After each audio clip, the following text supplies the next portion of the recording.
سلام. الفيديو تاع اليوم راح نحضروا فيها مشروب ساخن مناسب جدا لهذا الوقت، لهذا البرد، واللي هو الشوكولا الساخنة على الطريقة الإيطالية Italian Hot Chocolate.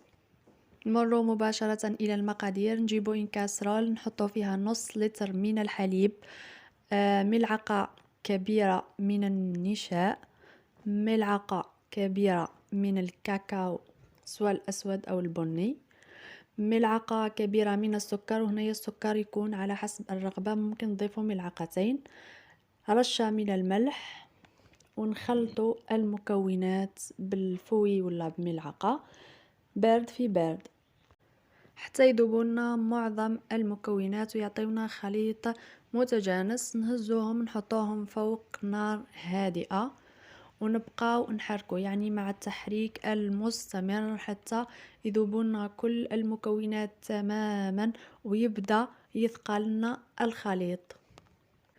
من بعد نطفيو على النار ولا نحيو الخليط من فوق النار ونضيفوا لها 100 غرام شوكولا نوار ولا شوكولا ولي على هنايا على حسب الرغبة، ونبقاو نحركو يعني مع التحريك المستمر حتى تذوب لنا الشوكولا تماما. لهنا نأكد انك تنحيها من فوق النار ولا تطفي على النار باش ما تحرق لكش الشوكولا وتذوب، والنتيجة راح تكون كما موضحة في الفيديو. بالنسبة للخليط ما يكونش ثقيل خلاص وما يكونش خفيف خلاص، يعني يكون متوسط.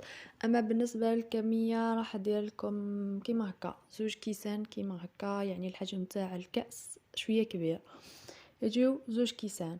اما بالنسبه للتزيين لهنا راح تكون لا كريم شانتيي. نجيبو ملعقه كبيره من بودر شانتيي، ملعقه كبيره من الماء يكون بارد، ونخلطوها بالفوي ولا بالميكسور ولا باتر ولا حتى تطلع لنا هذيك لا كريم شانتيي. ما تكونش لا كريم شانتيي ثقيله بزاف، يعني نخليوها شويه خفيفه، ونزينوا بها على كامل وجه المشروب تاعنا. وكتزيين اخير ولا كلمسه اخيره نقدروا نرشوا عليها الكاكاو ولا نحطوا قطع شوكولا وهي مرحيه شغل هكا قطع صغيره خلاص على الوجه. وهذه هي النتيجه النهائيه للمشروب تاعنا تاع اليوم. ما تنساوش تجربوا هذا المشروب وترجعوا لي النتيجة في لي كومنتير. هنا نكون وصلنا لنهاية لا فيديو.